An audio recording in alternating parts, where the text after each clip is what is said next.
خلصنا أول يوم وبصراحة هو يوم ما كانش سهل، بس مش مستحيل برضه. أنا دخلت التحدي ده بنية حقيقية، نية السعي، نية الالتزام، نية التغيير. ولو أنت بدأت معايا فأنا فخور بيك جدا. النهاردة كتبت مهامي من امبارح وصحيت الصبح كنت عارف أنا رايح فين. بدأت مذاكرة، خلصت المهام اللي كانت موجودة كلها، بس الصراحة في حاجات ما كملتش لسه للأسف.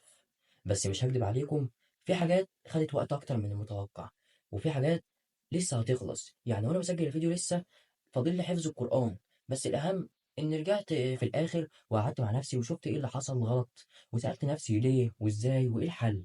مش مهم تغلط، المهم تكون صادق مع نفسك وتراجع خطأ. النهارده كان عندنا تحدي إننا ما نفتحش السوشيال ميديا خالص غير لما نكون خلصنا 80% من المهام. قولوا لي بقى مين قدر يلتزم بيه؟ وعلى فكرة أنا بذاكر النهارده جربت طريقة كانت جامدة جدا. وأنا بحل الامتحان على الباب الأول أو على جزء في الإنجليزي كنت بظبط تايمر وأشوف الامتحان هياخد مني وقت قد إيه، واحل كمان فعلا في لجنه اكني في لجنه. وكنت بعد ما خلصت عملت الامتحان، علمت الامتحان بقلم احمر وشفت درجاتي، وشفت انا دخلت فعلا. لو دخلت فعلا الامتحان بالطريقه دي هجيب كام. الطريقه دي فادتني جدا وخلتني اعرف مستواي الحقيقي، وعرفت اركز انا محتاج اطور في ايه بالظبط.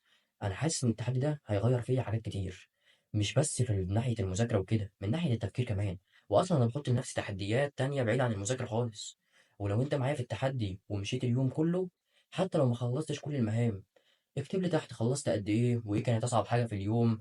وابعت نام من غير ما تكتب مهامك بتاع بكره. وانا كمان قبل الساعه 9 زي ما اتفقنا هنزل لكم المهام بتاع بكره في صوره جاهزه. وبكره ان شاء الله نبدا يوم جديد بتحدي جديد، واللي بيكمل يوم ورا يوم هو فعلا اللي هيغير مستقبله. سلام مؤقت، وبكره نرجع مع بعض.